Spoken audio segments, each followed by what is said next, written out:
So welcome friends, short success में आपका स्वागत है।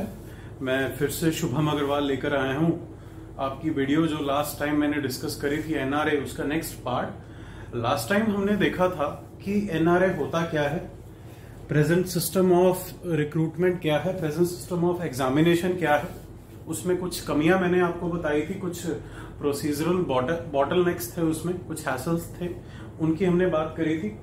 फिर हमने बताया था कि एनआरए का कॉम्पोजिशन क्या है, एनआरए है क्या, बनी कैसे है, कितने पैसों से बनी है, कौन कौन सी मिनिस्ट्रीज इन्वॉल्व हैं, क्या क्या पेपर्स जो हैं एनआरए सब्ज्यूम करेगा और उनका टायर 1 करेगा, सिर्फ टीयर 1 करेगा, टीयर 2 टीयर 3 नहीं करेगा, सिर्फ प्रीलिम्स एग्जाम्स को जो है ये रिप्लेस करेगा। बहुत सारी चीजें अभी ऑपरेशनल लेवल पर हमें नहीं पता, बिकॉज अभी ये नोविस कंसेप्ट है, सरकार ने अभी अभी इसका आगमन किया है। So we do not know कि ये कैसा होगा। फिर भी क्योंकि इसका मॉडल जो है एक नया है, एक नया मॉडल है, एक नया प्रपोजल है गवर्नमेंट का, और सरकार ने ही बोला है कि इसकी बहुत सारी खूबियां भी होंगी और बहुत सारे स्टेक होल्डर्स को ये फायदा पहुंचाएगी। स्टेक होल्डर क्या होता है? स्टेक होल्डर एक वो इंसान होता है जिसको किसी भी चीज से, कोई नई चीज आई है, एनआरए आया है, जिसको एनआरए से फायदा या नुकसान होगा। So that is a stakeholder. तो यहां पर स्टेक होल्डर ऑब्वियसली 3 तरह के स्टेक होल्डर्स यहां पर हैं इस केस में। पहला स्टेक होल्डर आप बच्चे, जो आप पेपर देंगे, आप youth, you are one of the stakeholders. Second stakeholder वो एजेंसीज हैं जो एग्जाम कंडक्ट करेंगी, जैसे SSC, staff selection commission is a stakeholder of NRA, तो एनआरए से उसको भी इफेक्ट पड़ रहा है।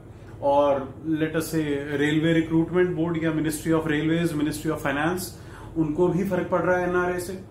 तीसरा आपका देश, जो हर चीज में एक स्टेक होल्डर है, चाहे आपका मंदिर बन रहा है, चाहे मस्जिद बन रहा है, चाहे स्कूल बन रहा है, चाहे इलेक्शन हो रहे हैं, आपके देश को हर चीज से फर्क पड़ता है। चाहे एक नया न्यूज चैनल लॉन्च हो रहा है या किसी एक जगह पे इंटरनेट को बैन कर दिया, आपके देश को हर छोटी या बड़ी चीज जो भी आपके देश में हो रही है उससे आपके देश को फर्क पड़ रहा है। So your country is always a stakeholder, nation as a whole is always a stakeholder. आइए देखते हैं कि जो ये 3 स्टेक होल्डर्स हैं, एक एक करके, इनको एनआरए से क्या इफेक्ट पड़ रहा है। सबसे पहले देखते हैं क्या फायदे हो रहे हैं। नुकसान तो चलो देख लेंगे, अभी नुकसान की बात हम ज्यादा नहीं करेंगे, बिकॉज यू सी हमें अपना माइंडसेट, एक्चुअली मैं आपको बता दूं, ऐसा बनाना है कि हम सरकार के आगे नौकरी मांगने जा रहे हैं और हमें कोशिश करनी है सिस्टम को चलाना, हमें सिस्टम के खिलाफ नहीं जाना। तो हमारी सोच हमेशा सकारात्मक रहेगी।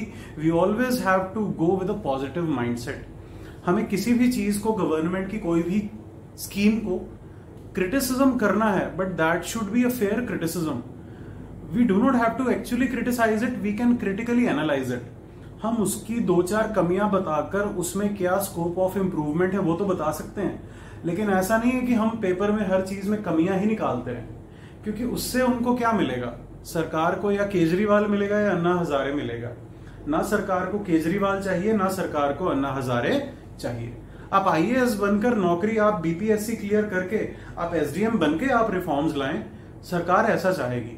सरकार ये नहीं चाहेगी कि आप पहले से ही उनकी हर चीज को अपोज करते रहें। तो जब भी आप एग्जाम्स में आंसर लिखते हैं, ये चीज आप जरूर ध्यान में रखेंगे। आप किसी भी चीज के मेरिट्स पर ज्यादा जाएंगे, specially if it is a government scheme.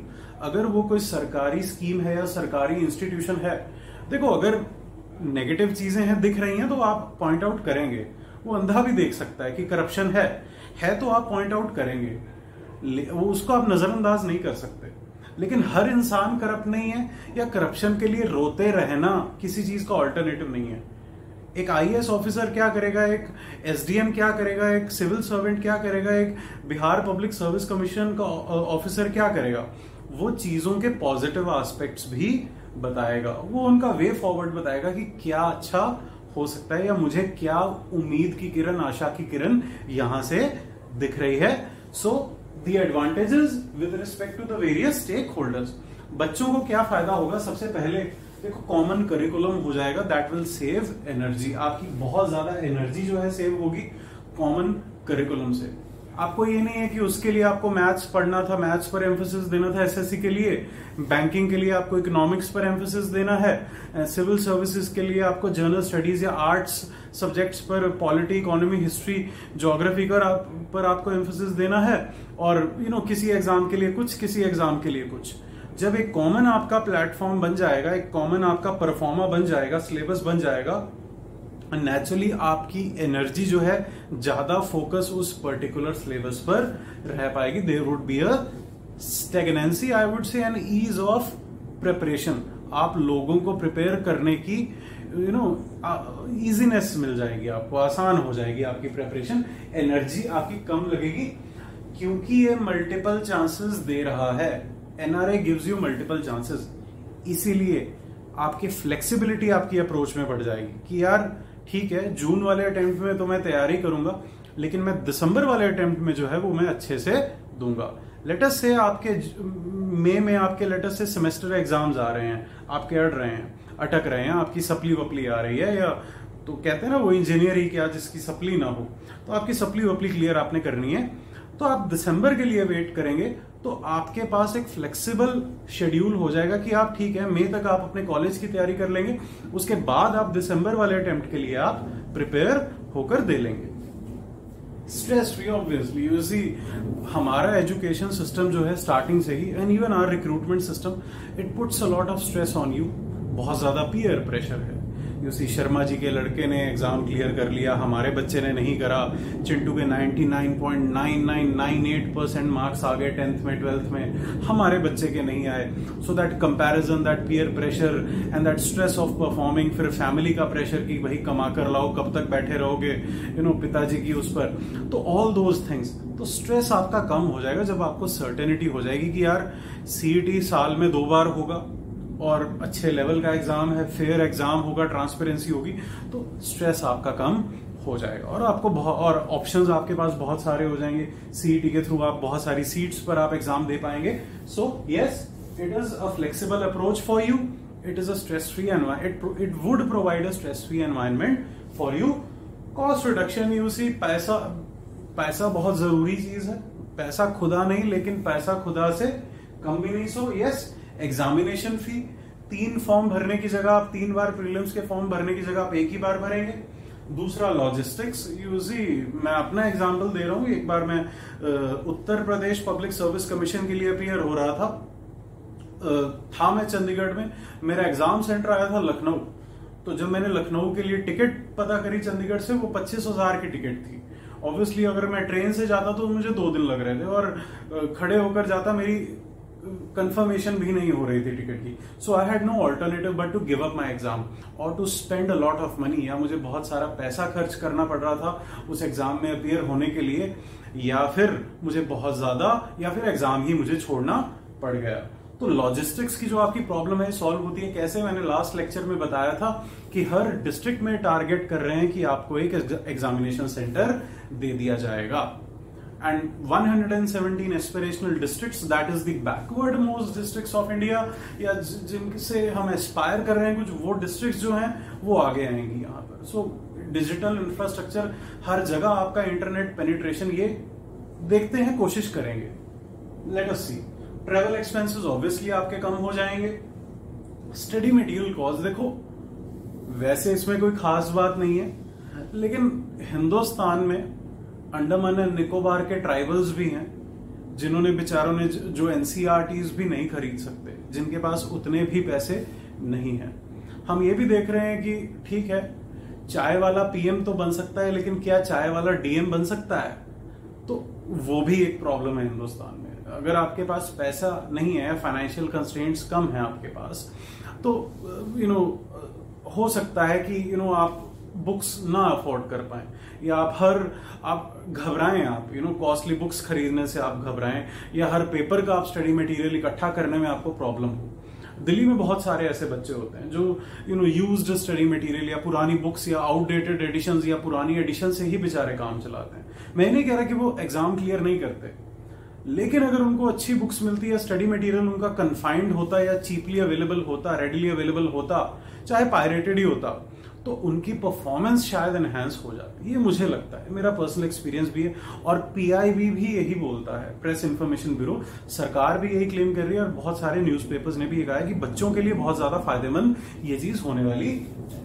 तीसरी चीज या बहुत इंपॉर्टेंट चीज जो हमारे देश में शायद इन छोटे लेवल के एग्जाम्स में नहीं पाई जाती, या फिर लेटस से कि हमें विश्वास नहीं है उन पर, that is fairness, transparency, accountability and quality. देखो, फेयरनेस मतलब जस्टिस, मतलब इंसाफ। फेयरनेस मतलब साफ सुथरा। ट्रांसपेरेंसी मतलब पारदर्शिता। अकाउंटेबिलिटी मतलब जवाबदेही, कि कौन अकाउंटेबल होगा अगर एक पेपर लीक हो जाता है। तो यूसी हमें पता चलता है कि हम मेहनत करते हैं और एग्जाम हमारा लीक हो गया, पेपर हमारा लीक हो गया, या फिर किसी इंसान ने तैयारी नहीं करी थी, वो पैसे देकर, रिश्वत देकर सेलेक्ट हो गया। मैं ये नहीं कह रहा कि होता है, शायद होता होगा। हमने कई सारे स्कैम्स देखे हैं। हमने एमपी में व्यापम स्कैम देखा है। एमपी से याद आया, 2 दिन पहले ये खबर आई है, MP has become the first state to declare that it will conduct examinations through CET. NRA को अडॉप्ट करेगा वो मॉडल को और कॉमन एलिजिबिलिटी टेस्ट को एमपी कंडक्ट करेगा। अब वो कब करेगा, कैसे करेगा, कोरोना के टाइम में करेगा, नहीं करेगा, आई डोंट नो, वो देखा जाएगा, अखबार में आएगा। लेकिन मध्य प्रदेश आपके प्रीलिम में आ सकता है कि is the first state which has declared that it will hold the test through common eligibility test, that is NRA की जो स्कीम है वो इंप्लीमेंट करेगा। Accountability, quality. Quality of exam भी कई बार अच्छा नहीं होता। मैं आपको एक एग्जांपल देता हूं, सिविल सर्विसेज का ही एग्जाम था। स्टील प्लांट होता है ना, स्टील प्लांट, इंग्लिश में स्टील प्लांट उसने लिख दिया, हिंदी में उसकी ट्रांसलेशन उसने पता है क्या करी, इस्पात पौधा। स्टील प्लांट को इस्पात, इस्पात मीन स्टील, प्लांट मतलब उसने वो ग्रीन प्लांट, पौधा, इस्पात पौधा। So quality of an examination matters a lot. उसी हिंदी के बच्चों के मनोबल को क्या ठेस पहुंची होगी, हिंदी स्पीकिंग बच्चों को, यूपी और बिहार के बच्चों को क्या ठेस पहुंची होगी जब उन्होंने उस एग्जाम की ट्रांसलेशन देखी होगी। और कोई पीएचडी का स्कॉलर होगा हिंदी का, यूसी रामधारी सिंह दिनकर के लेवल का, वो तो UC he would be turning in his Graves. वो अपनी ऊपर स्वर्ग में भी उनको बेचैनी लग रही होगी कि यार ये क्या हो रहा है मेरे देश का, हिंदुस्तान का क्या हो रहा है। तो ये क्वालिटी ऑफ एग्जामिनेशन, या फिर उसी एग्जाम में पूछ लेते हैं कि बिहार में कितने गांव हैं, 17,220, 17,221, 17,222, 17,223। हरियाणा पब्लिक सर्विस कमीशन में भी ऐसा ही कुछ सवाल आया था। सो ये चीजें नहीं होनी चाहिए। क्वालिटी ऑफ एग्जामिनेशन हमें उम्मीद है कि नेशनल लेवल पर इंक्रीज होगी या इंप्रूव होगी अगर ये टेस्ट होता है। अकाउंटेबिलिटी मतलब जवाबदेही। अगर ये पेपर में कुछ गड़बड़ी होती है, कुछ धांधली होती है, तो उसी नेशनल लेवल की सरकार को, मोदी जी को डायरेक्टली आप पूछ सकते हैं, तो बहुत बड़ी चीज हो जाएगी। अकाउंटेबिलिटी इसकी अच्छी होनी ही होनी पड़ेगी। क्वालिटी बहुत मैटर करेगी। Encourages girls and women candidates. देखिए, बहुत बार ऐसा होता है कि पिताजी के पास मान लीजिए टाइम नहीं है, पिताजी नौकरी करते हैं या बिजनेस करते हैं, व्यापार करते हैं, दुकान पर बैठते हैं, और एक दिन अगर बेचारे नहीं जाएंगे अगर दुकान पर, तो उनका बहुत हजारों का या लाखों का नुकसान हो जाएगा। हो सकता है कि पेरेंट्स बेचारे ओल्ड भी हैं, ओल्ड एज भी है और पेरेंट्स की, और नहीं जा सकते किसी कारणवश, और बिटिया को एग्जाम दिलाना है और सेंटर बना है बहुत दूर। आप रहते हैं हरिद्वार में और आपका सेंटर बन गया इलाहाबाद, तो ऐसा तो नहीं है कि गंगा जी में हरिद्वार से बैठे और इलाहाबाद पहुंच गए, ऐसा नहीं होगा। आपको स्पेशल जाना पड़ेगा, उसी 2 दिन का रास्ता आपको तय करना पड़ेगा, तो तब जाकर आपको संगम नसीब होगा इलाहाबाद का। तो उस केस में क्या होता है, यूजुअली क्या है, बॉयज को पेरेंट्स अलाउ कर देते हैं कि ठीक है बेटा अपने दोस्तों के साथ चले जाओ, पेपर दे आओ। लेकिन लड़कियों के लिए थोड़ा सा मुश्किल हो जाता है। उसी मेरे पिताजी ने मेरी सिस्टर को तो अलाउ नहीं किया था उनके सीए के एग्जाम जैसे देने, कि अकेली जाओगी क्या करोगी, बसों में धक्के खाओगी, वहां जाकर हफ्ता रहोगी चंडीगढ़, इससे अच्छा तुम रहने ही दो, तुम पेपर, तुम्हारा भाई यहाँ है नहीं, वो तुम्हारा पेपर नहीं। तो मेरी सिस्टर सीए की अपनी जो फाइनल एग्जाम्स है वो क्लियर नहीं कर पाई थी इस चक्कर में। या कोई भी ऐसा एग्जाम्पल हो सकता है, बहुत सारे दुनिया में ऐसे एग्जाम्पल्स हैं कि लड़कियों को रोक दिया जाता है। तो अगर आपके शहर में ही एक सेंटर बन गया, आपके डिस्ट्रिक्ट में ही अगर एक सेंटर बन गया, तो आप अपनी लड़की को ऑब्वियसली लेकर जा सकते हैं, या अपनी बहना को या अपनी बिटिया को आप ऑब्वियसली लेकर जा सकते हैं कि आओ आपके सेंटर बिल्कुल पास है और आपको पेपर देना चाहिए। इनफैक्ट अगर आप कहीं से गुजर रहे हो और बहुत सारे बच्चे एक दिन इकट्ठे हों, आपको भी प्रोत्साहन मिलेगा कि यार मैं भी अपने बच्चों को, अपनी लड़कियों को पढ़ाऊं, मैं अपनी लड़कियों, अपने बच्चों को मैं भी कॉम्पिटेटिव एग्जाम की तैयारी कराऊं। So that would be another additional plus point. Clashing of dates, बहुत सारे मल्टीपल एग्जाम्स होते हैं, कई बार ऐसा होता है कि डेट्स क्लैश हो जाती हैं। ऐसा बहुत बार हुआ है, मेरे करियर में तो बहुत बार हुआ है। तो इंशाअल्लाह आपके करियर में ऐसा नहीं होगा due to a common entrance test और eligibility test. Then the scheme also talks about digital literacy. Obviously PIB में क्लियर लिखा था, जब अनाउंसमेंट हुई इसकी एनआरए की, क्लियर उसमें इंस्ट्रक्शंस थी कि हम जो है अवेयरनेस फैलाएंगे, हम डिजिटल लिटरेसी फैलाएंगे, हम डिजिटल इंफ्रास्ट्रक्चर फैलाएंगे। तो क्योंकि ये अवेयरनेस और ट्रेनिंग फैलेगी रूरल यूथ में भी, तो ऑब्वियसली क्या होगा यहाँ पर, डिजिटल लिटरेसी फैलेगी, मतलब डिजिटल डोमेन में साक्षरता फैलेगी।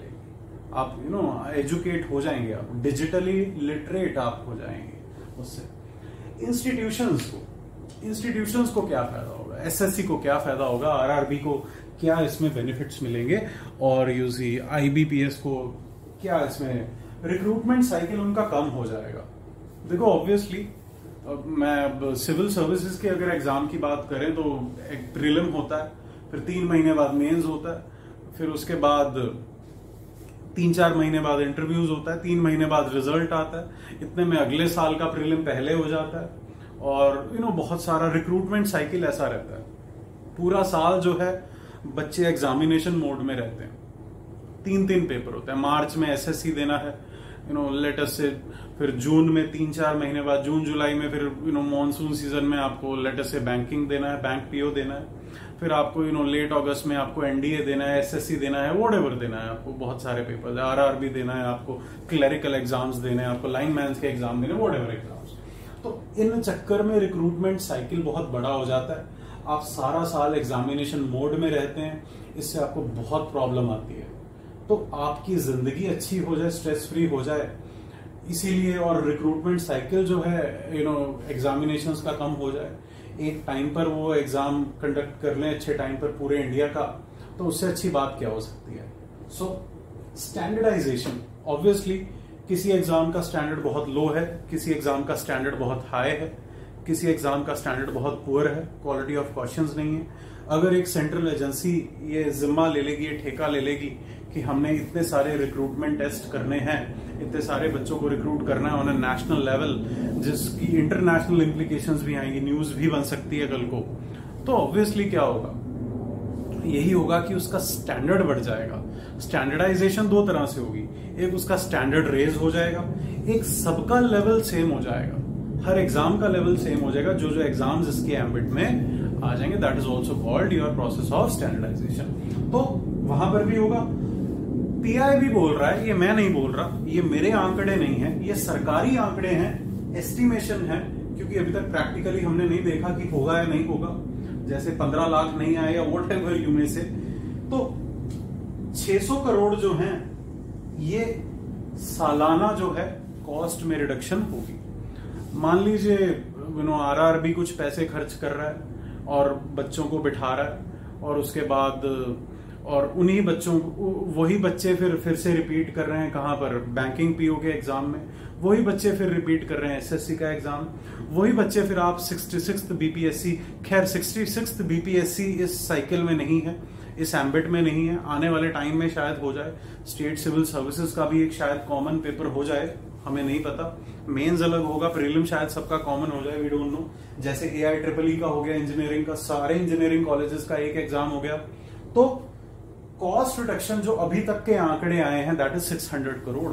तो कहा जा रहा है कि 600 करोड़ का फायदा, मुनाफा देश को होगा, और वही 600 करोड़ हम फिर कोई और अच्छी जगह पर हम यूसी जो एग्जामिनेशन सेंटर्स लगाए उसमें पंखे अच्छे लगवा सकते हैं, एटलीस्ट लेंटर ना टूटा हो उसका, बारिश में पानी ना टिप टिप कर रहा हो।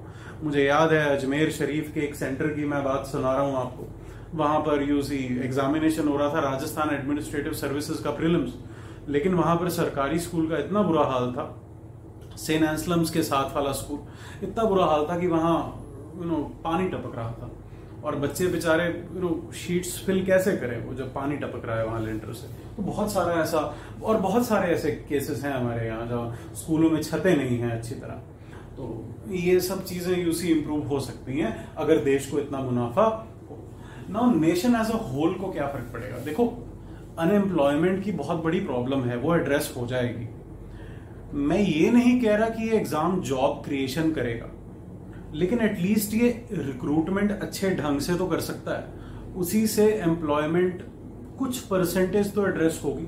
अगर अनएम्प्लॉयमेंट 9% है, शायद 8% तक तो आएगी। 1% तो मुनाफा होगा। 130 करोड़ भारतवर्ष में देशवासियों के भारत में, तो भारत के देशवासियों को 1% भी अगर फर्क पड़ता है तो करोड़ों में जाता है वो। एंड आउट माइग्रेशन, देखो अगर इंडिया में एम्प्लॉयमेंट प्रोस्पेक्ट्स अच्छे होंगे, रिक्रूटमेंट प्रोसेस अगर अच्छा होगा तो एम्प्लॉयमेंट प्रोसेस ऑटोमेटिकली अच्छा हो गया। अगर ये जॉब क्रिएशन का प्रोसेस अच्छा हो जाएगा तो ऑब्वियसली पूरे हिंदुस्तान में क्या होगा, एक क्रांति आएगी जो हमारा पंजाब का यूथ, हरियाणा का यूथ, गुजरात का यूथ, केरला का यूथ, लेट अस से यूपी बिहार का भी यूथ जो माइग्रेट हो रहा है, आउट माइग्रेट हो रहा है, चाहे अपना प्रदेश छोड़कर, स्टेट छोड़कर जा रहा है या पूरा देश छोड़कर जा रहा है, वो यूथ आउट माइग्रेट होने से थोड़ा सा रिलक्टेंट हो जाएगा। इससे ब्रेन ड्रेन भी कम होगा। वही टैलेंट पूल जो है हमारा, हमारे देश के काम आ जाएगा। उसको अगर यहां पर नौकरी मिल गई तो उनको बाहर जाने की क्या जरूरत है। तो दिस इज एड्रेस्ड। उसके बाद एक कॉन्सेप्ट है पॉलिटिकल साइंस में, legitimacy crisis, crisis of legitimacy. देखो, क्राइसिस मतलब प्रलय टाइप है ना, प्रलय कुछ।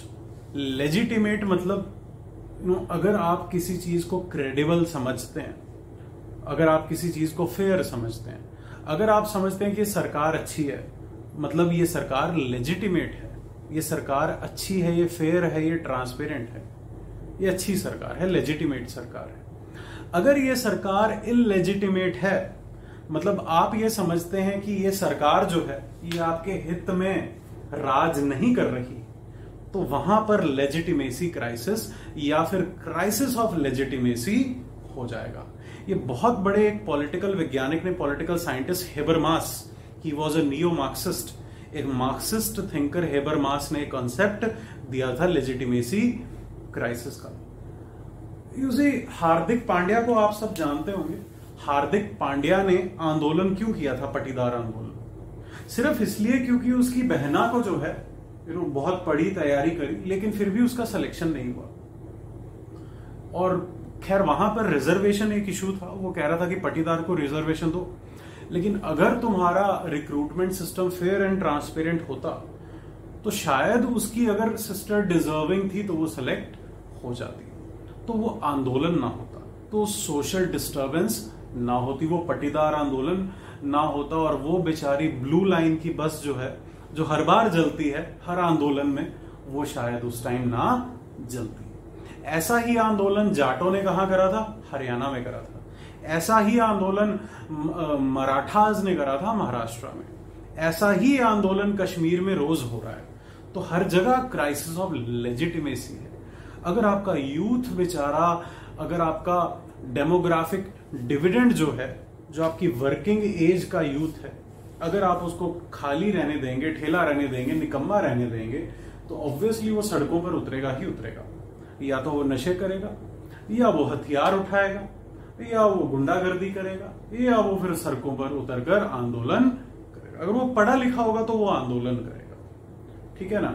अगर बेचारा पढ़ा लिखा भी नहीं होगा तो उसके पास असामाजिक तत्वों में शामिल होने के अलावा और कोई काम नहीं होगा, और कोई रास्ता नहीं होगा बेचारे के पास। तो ये चीज भी बहुत इंपॉर्टेंट है, ये चीज भी हमें ध्यान रखनी है। क्राइसिस ऑफ लेजिटिमेसी प्रिवेंट हो जाएगा अगर ऐसा नहीं होगा। Then a very very important concept, that is the rural urban divide. देखो, कहा जाता है कि हमारा इंडिया एक और है, भारत एक और है। भारत जो है वो बटा हुआ है इंडिया और भारत में, या फिर अर्बन और रूरल में। अर्बन और रूरल एरियाज में बहुत ज्यादा डिफरेंस है। अगर मैं बिहार की बात कर लूं तो बहुत सारी ऐसी डिस्ट्रिक्ट्स हैं, अगर मैं यूपी की बात कर लूं तो बहुत सारी ऐसी डिस्ट्रिक्ट्स हैं जो उसी पानी में डूबी हुई हैं, बाढ़ में डूबी हुई हैं। और बहुत सारे ऐसे अर्बन एरियाज हैं जहां पर पता भी नहीं चल रहा है, उसकी जिंदगी ऐसे ही है, फ्लाइट भी चल रही है, लेट से पटना, बिल्कुल उसमें कोई बाल भी वाका नहीं हुआ लेटर से। और लेटर से कोई और आपका मोतीहारी कोई और डिस्ट्रिक्ट है, सीतामढ़ी, वहां पर लेटर से बाढ़ ही बाढ़ है। यूपी में गोंडा में बाढ़ ही बाढ़ है और लखनऊ और कानपुर में कोई प्रॉब्लम नहीं है। ऐसी बहुत सारी एग्जांपल्स हैं मेरे पास जहां रूरल अर्बन डिवाइड है। एंड हमारे जो प्रेसिडेंट थे, फॉर्मर से भी फॉर्मर एपीजे अब्दुल कलाम, जो सबसे अच्छे हमारे प्रेसिडेंट थे, उन्होंने एक कॉन्सेप्ट दिया था पूरा। सो द कॉन्सेप्ट ऑफ पूरा वाज, आई होप आपने ये सब पॉइंट्स नोट कर लिए हैं। आप वीडियो पॉज करके कभी भी ये पॉइंट्स नोट कर सकते हैं, मैं इसीलिए लिख कर रखता हूं, मैं इनको रब नहीं करता। सो एक और पॉइंट यहां पर रब करके लिखूंगा। पूरा मीन्स providing urban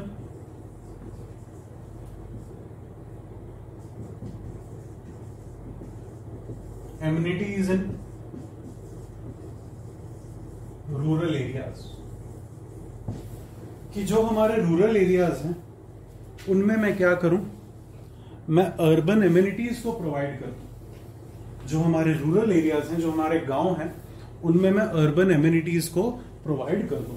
कि जो मेरे पास अर्बन एरिया में फैसिलिटी है, एमिनिटीज, जो मेरे पास अर्बन एरियाज में फैसिलिटीज हैं, उनको मैं रूरल एरियाज में भी प्रोवाइड कर दूं। That is called providing urban amenities in rural areas. This concept was given by our former president APJ Abdul Kalam. उन्होंने कहा था, अपनी बुक लिखी थी उन्होंने, शायद 3 बिलियन ऐसा कुछ बुक का नाम था। इट वॉज को ऑथर्ड बाय सृजन पाल सिंह। सो अब्दुल कलाम एंड सृजन Pal Singh wrote a book. आप गूगल कर सकते हैं पूरा को, विकिपीडिया पर बहुत अच्छे से दिया हुआ है, providing urban amenities in rural areas. तो यहां पर भी ये विजन को सेटिस्फाई किया जा रहा है एनआरए के थ्रू। जो भी एनआरए आपको देना चाहता है वो ऑलरेडी अर्बन एरियाज में है। एनआरए मान लीजिए ऑनलाइन टेस्ट लेगा पूरे इंडिया के लिए, वो ऑलरेडी अर्बन एरियाज में हो रहा है, लेकिन रूरल एरियाज में नहीं हो रहा, क्योंकि वहां इंटरनेट नहीं है, वहां बिजली नहीं है, इंटरनेट छोड़ो बिजली ही नहीं है, बिजली छोड़ो बिजली का खंबा ही नहीं है, बिजली का खंबा है तो तार नहीं है, तार है तो ट्रांसफार्मर नहीं है, यू नो ऑल दैट। तो बहुत सारे गांव ऐसे हैं, लेट अस से बिहार छोड़िए, मैं अपने पास की हिमाचल की बात करूं तो बहुत सारे ऐसे लोग हैं जो ट्राइबल्स हैं हमारे, अभी तक उन्होंने बिजली देखी भी नहीं। तो ऐसे भी लोग हैं जिन्होंने बहुत ही कम उन्होंने ऐसा अर्बनाइजेशन देखा है उन्होंने। तो वो सब जो चीजें हैं वो मैं रूरल एरियाज में भी प्रोवाइड करूं। This was the vision of APJ Abdul Kalam. I think that is why he was one of the greatest, not the leaders of India but the heads of the world. He was one of the greatest persons in the world. जो उनकी vision थी। और जब वो राष्ट्रपति भवन में आए थे ना, एक अटैची लेकर आए थे सूट के, जिसमें दो ड्रेसेस थी उनकी, 3 ड्रेसेस, और वही अटैची लेकर वापस चले गए थे। ऐसा नहीं है कि वो ट्रक भर कर लाए थे और ट्रक भर कर चले गए थे, नो, सिर्फ दो कपड़ों के साथ वो आए थे, इतने ही थी।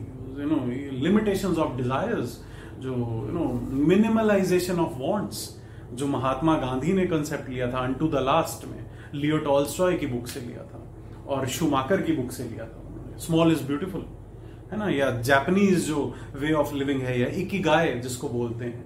तो ये कंसेप्ट जो जापानीज मिनिमलिज्म, ये सब कंसेप्ट भी एपीजे अब्दुल कलाम ने अपनी इस किताब में पूरा के माध्यम से उन्होंने हमें दिए। ये जो प्रोजेक्ट है एनआरए का, this seeks to fulfil that vision of president APJ Abdul Kalam, that is पूरा। इसको ध्यान में रखें, कहीं पर प्रीलिम में पूछ लेगा। डेमोग्राफिक डिविडेंड मैंने ऑब्वियसली बताया, it prevents demographic dividend from becoming a demographic disaster, कि यूथ को बिगड़ने से बचा रहा है, उसको टैप कर रहा है। डिजिटल इंडिया और knowledge economy. What is knowledge economy? Knowledge economy is knowledge driven economy. देखो, वैसे नॉलेज इकोनॉमी को अगर लिटरली आप देखेंगे तो knowledge economy means, knowledge economy ना it means science and innovation, science and technology based economy. तो यहां पर भी बेसिकली क्या हो रहा है, देखो होगा ऐसे कि ये वो ट्रेडिशनल सिस्टम नहीं होगा, ये एक साइंटिफिक वे ऑफ एजुकेशन होगा, एजुकेशन सिस्टम होगा। ऑनलाइन एग्जाम होगा शायद आपका, पूरे ऑल इंडिया में एग्जाम होगा आपका। एग्जाम फ्रॉम होम तो नहीं हो सकता क्योंकि फिर आप गाइड खोलकर, कुंजी खोलकर बैठ जाएंगे, ऐसा नहीं होगा। बट ये एक ऑनलाइन सिस्टम जरूर होगा। और इस ऑनलाइन सिस्टम में जो है आपकी मे बी, देखो कल को पता नहीं, शायद ये ऑफलाइन भी हो सकता है, लेकिन जो इसका सिस्टम होगा, क्योंकि 1.5 करोड़ से लेकर 2 करोड़ बच्चों का एग्जामिनेशन को लेना, तो इलेक्ट्रॉनिकली तो लेना ही पड़ेगा। जैसे आपके इलेक्शंस हैं, it is the biggest voting exercise in the world, तभी आपकी इलेक्ट्रॉनिक वोटिंग मशीन्स को इंट्रोड्यूस किया था, मतलब साइंस एंड टेक्नोलॉजी को इंट्रोड्यूस किया था। तो यहां पर भी आर्टिफिशियल इंटेलिजेंस, क्वांटम कंप्यूटिंग, ऐसी ऐसी टेक्नोलॉजीज को इंट्रोड्यूस किया जाएगा। बिग डाटा प्रोसेसिंग को यहां पर इंट्रोड्यूस किया जाएगा। डिजिटाइजेशन ड्राइव हो जाएगी कि आपके आपके शायद आपका आइरिस स्कैन करते ही आपको एंट्री मिल जाएगा। सो ऐसे शायद बायोमेट्रिक सिस्टम डिवाइस होंगे। बहुत सारे एग्जाम्स अब ऐसे हो रहे हैं जहां पर आपका अंगूठा जो है, थंबप्रिंट आपको स्कैन करना पड़ता है। तो ऐसे बहुत एग्जाम्स हो रहे हैं अब। तो शायद सीईटी भी इस एग्जामिनेशन सिस्टम को नेक्स्ट लेवल पर ले जाएगा, वी नेवर नो। उसके बाद कुछ कॉन्स्टिट्यूशनल गोल्स जो हैं फुलफिल होंगे यहां पर। देखो भारत का संविधान जो है वो प्रियम्बल में बहुत सारे गोल्स बता रहा है कि हमने अपने देश को इस तरह का बनाना है, या देशवासियों को हमने ऐसा कुछ देना है। Similarly directive principles of state policies भी जो हैं वो भी स्टेट को बोलते हैं कि आप लोगों ने, जो सरकार को बोलती है कि आपने लोगों की इस तरह से सेवा करनी है। तो यहां पर भी सोशल जस्टिस का गोल है। ऑब्वियसली सोसाइटी में जस्टिस, सोशल जस्टिस, जो पिछड़े हुए वर्ग हैं वो आगे आने चाहिए। फ्रेटर्निटी, यूनिटी एंड इंटेग्रिटी, ये 3 इंपॉर्टेंट वर्ड्स हैं आपके प्रियम्बल में। फ्रेटर्निटी भाईचारा, यूनिटी मतलब एकाग्रता, और इंटेग्रिटी, इंटेग्रिटी मतलब एकजुट होना। तो fraternity, unity and integrity of the nation, मतलब रीढ़ जो नेशन है, रीढ़ की हड्डी जो नेशन की है, बैकबोन ऑफ द नेशन, हमारा भाईचारा, हमारा ब्रदरहुड, हमारी यूनिटी, हमारी इंटेग्रिटी, वो कम नहीं होनी चाहिए। मतलब एक तरह यहां पर पीस एंड हार्मनी होनी चाहिए। देखो फ्रेटर्निटी, यूनिटी और इंटेग्रिटी कहां भंग हुई थी? जब जाटों ने आंदोलन कर दिया था हरियाणा पंजाब में कि हमें रिजर्वेशन दो, जब पटीदार ने आंदोलन कर दिया था कि हमें रिजर्वेशन दो, जब 1978 में जनता पार्टी रेवोल्यूशन लेकर आई थी, जब स्टूडेंट्स मूवमेंट हुई थी, जेपी मूवमेंट, जयप्रकाश नारायण के उसमें नेतृत्व में, लीडरशिप में, जो बहुत सारा यूथ सड़कों पर उतर आया था। So that was not fraternity, unity and integrity of India. Fraternity, unity and integrity of India तब अचीव होगी जब देश का यूथ जो है कुछ अच्छे नेशन बिल्डिंग के काम पर लगेगा, देश की सेवा में लगेगा। उसके लिए आपको यूथ को जो है उसका हक देना है, उसे एक अच्छी नौकरी देनी है, एक उसे अच्छा रिक्रूटमेंट प्रोसेस है, फेयर प्रोसेस से उसको पास होना पड़ेगा। इक्वालिटी ऑफ अपॉर्चुनिटी ऑब्वियसली पहले नहीं थी, रूरल एरियाज और अर्बन एरियाज में बहुत डिवाइड थे, एजुकेशन सिस्टम वाज लैगिंग, अब इंप्रूव होगी। डीएसपीज की मैंने बात आपसे कही। देखो जितनी मैं आपको एडवांटेजेस बता रहा हूं, प्रैक्टिकली शायद इसको भी टाइम लगे, तो मैं ये नहीं बोलूंगा इसमें डिसएडवांटेजेस क्या हैं, डिसएडवांटेजेस बोलना इसमें गलत होगा। मैं ये बोलूंगा कि इसमें चैलेंजेस क्या हैं, क्योंकि हम एक अच्छे अफसर बनने जा रहे हैं, तो हमें चैलेंजेस पर ध्यान देना है, हमें उसको डिसएडवांटेज बोलना मतलब क्रिटिसाइज करना, चैलेंजेस बोलना मतलब उसको क्रिटिकली एनालाइज करना। तो you can critically analyse but you can not criticise the government of the day, you should not rather criticise the government of the day. So challenges are, देखो 1 से 2 करोड़ बच्चों का एग्जाम लेना, it is no mean task, it is not a small task, ये बहुत ही बड़ा task होगा और कोई आसान नहीं होगा इसको करना। तो लेट अस सी इसमें इंप्लीमेंटेशनल प्रॉब्लम्स भी आएंगी, लेट अस सी सक्सेसफुल होता है या नहीं। हम उम्मीद करेंगे कि ये होगा। अगर हम इतने सारे लोगों की वोटिंग करवा सकते हैं एक साथ मल्टीपल फेजेस में, तो क्या हम टेस्ट नहीं ले सकते? हम ले सकते हैं, तो देखा जाएगा। एसएससी में मैंने सुना है कि 20 लाख के आसपास फार्म बिकते हैं हर साल, और बच्चे कई फेजेस में मॉर्निंग, इवनिंग और रोज की रोज कुछ ना कुछ टेस्ट होते हैं। तो शायद इसमें भी ऐसा ही हो जाए। दूसरी चीज, CET is not a job. देखो, ये कहना 100% सही नहीं होगा that this will solve the problem of unemployment. It will not absolutely solve the problem of unemployment. एकदम ये नहीं है जादू की छड़ी आई और सबको नौकरी नहीं मिल रही है। आपका सिर्फ एक प्रीलिम का एग्जाम हो रहा है। जहां आप 3 तरह के प्रीलिम दिया करते थे, वहां आप सिर्फ एक तरह का प्रीलिम देंगे। तो जॉब नहीं लगी, लेकिन जॉब पाने में जो 3 पड़ाव थे वो रहेंगे खैर, लेकिन मल्टीपल एग्जाम्स के मतलब 2 पेपर आप देने से बच गए। आप आरआरबी का प्रीलिम दे रहे थे, आप रेलवेज का प्रीलिम दे रहे थे, ठीक है, आप एसएससी का प्रीलिम दे रहे थे और आप बैंकिंग का प्रीलिम दे रहे थे। उनकी जगह सिर्फ अब आपको एक प्रीलिम देना है। जो सेकेंड स्टेज और थर्ड स्टेज है वो आपकी वैसे ही रहेगी। So on ground level, on practical level, you can not say that आपका जॉब लग गई है इससे।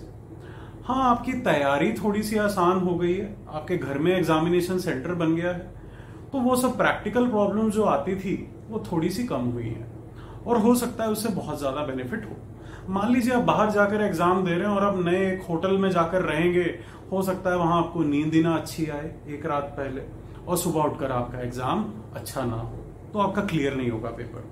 तो ऐसी प्रैक्टिकल प्रॉब्लम्स को सॉल्व कर रहा है। जॉब एक्चुअली में आपको नहीं दिला रहा है, प्रैक्टिकली आपको बाकी एग्जाम्स अभी देने पड़ेंगे।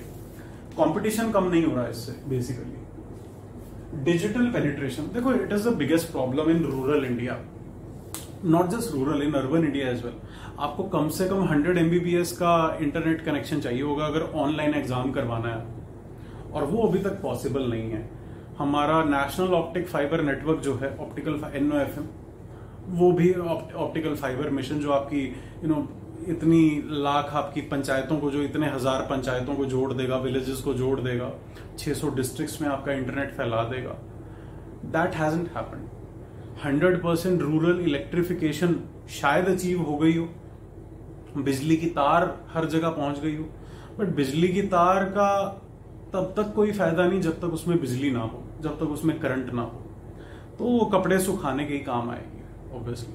तो ये प्रैक्टिकल प्रॉब्लम्स आपके हैं। We will see the amount of digitisation which goes, electrification which goes.